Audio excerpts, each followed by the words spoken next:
no 2 de julho de 1823, se deu aqui na Bahia a consolidação da independência do Brasil, onde verdadeiramente houve um derramamento de sangue e houve lutas em prol do que hoje nós consideramos como a independência do Brasil. Bom, Camaçari, Vila de Abrantes, Monte Gordo, Arembepe e algumas povoações próximas, a exemplo de Capuame, que era a feira de gado, teve uma importância assim, muito grande nesse processo. Primeiro porque a partir da nomeação de Madeira de Melo como chefe, digamos assim, do exército baiano, o que ocorre? Houve um descontentamento. A partir dessa insatisfação das tropas baianas, houve um primeiro levante no Forte de São Pedro, isso por volta do dia 18 e 19 de fevereiro, e houve um enfrentamento nesse local. E a partir daí foi o start para essa guerra.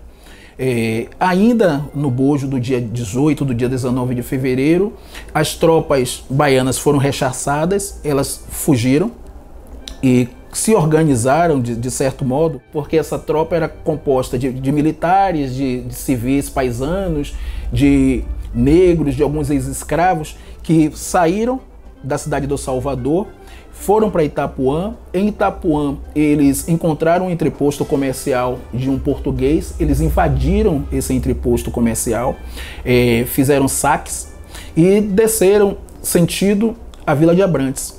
Chegando em Vila de Abrantes, houve alguns saques e, na sequência, eles se estabeleceram, essa tropa formada, digamos assim, por uma massa heterogênea, né, da população, mesclada com militares, se estabeleceram em um engenho de cana-de-açúcar.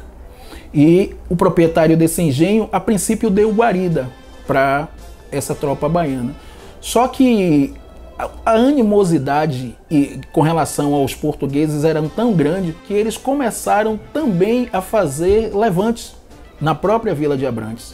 Então eles desceram para Monte Gordo, fizeram saques, fizeram arruaças em Monte Gordo, em Arembepe, até que a notícia desse caos chegou no dono da Casa da Torre, os irmãos José Pires de Carvalho. E aí o que ocorre?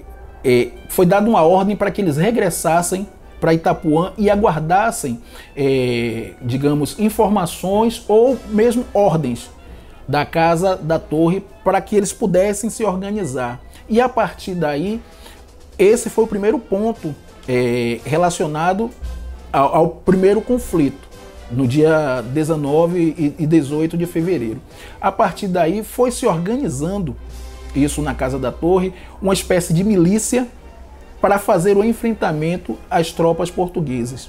Digamos assim, o quartel-general das tropas baianas se deu entre Vila de Abrantes e Açu da Torre, e a partir daí foi traçado um plano de fechamento da Estrada das Boiadas, que era uma das principais estradas que nós tínhamos na época. Na verdade, nós só tínhamos duas estradas, que era a Estrada Real, que ela estava justamente localizada saindo da cidade de Salvador, mas sentido litoral norte. Ela era chamada de Estrada da Caminho da Praia.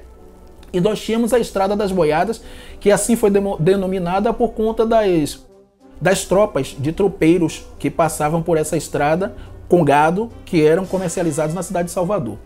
Então a Estrada das Boiadas, a partir do ápice desse conflito, ela foi fechada, impedindo o acesso das tropas portuguesas para o sertão.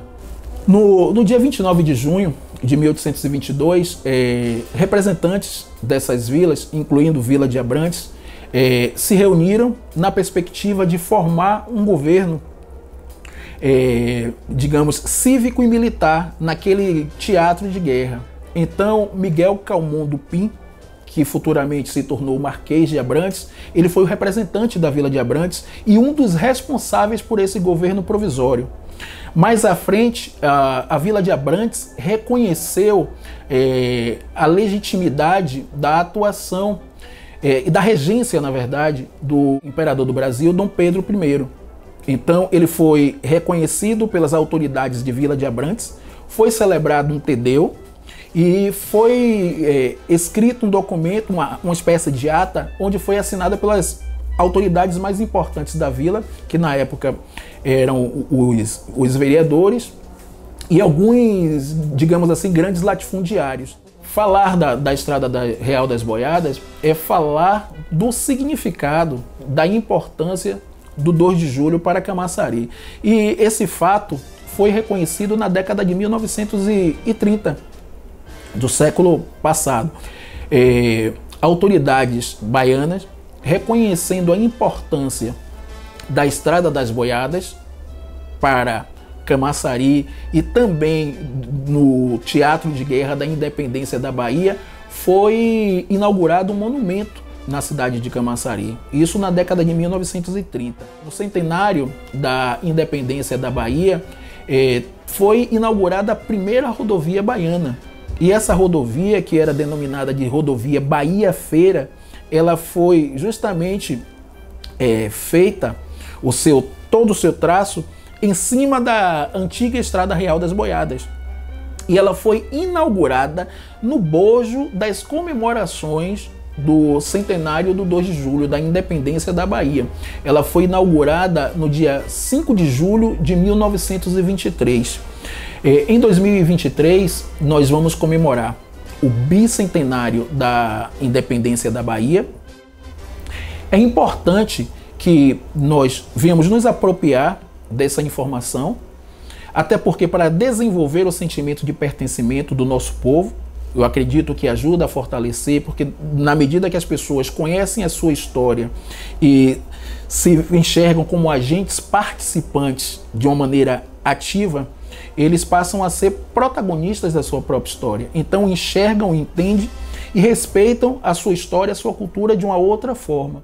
É da ordem do dia que Camaçari e Dias Dávila também seja inserida no contexto das comemorações do 2 de julho, principalmente nesse bicentenário que se dará em 2023. Então, fica aqui digamos assim, o convite, ou melhor, o chamamento para que as nossas autoridades locais despertem para a importância desse fato histórico para o município e venham requerer, junto aos órgãos competentes, a inserção de Camaçari dentro desse contexto de comemoração do 2 de julho, que é a data magna da Bahia.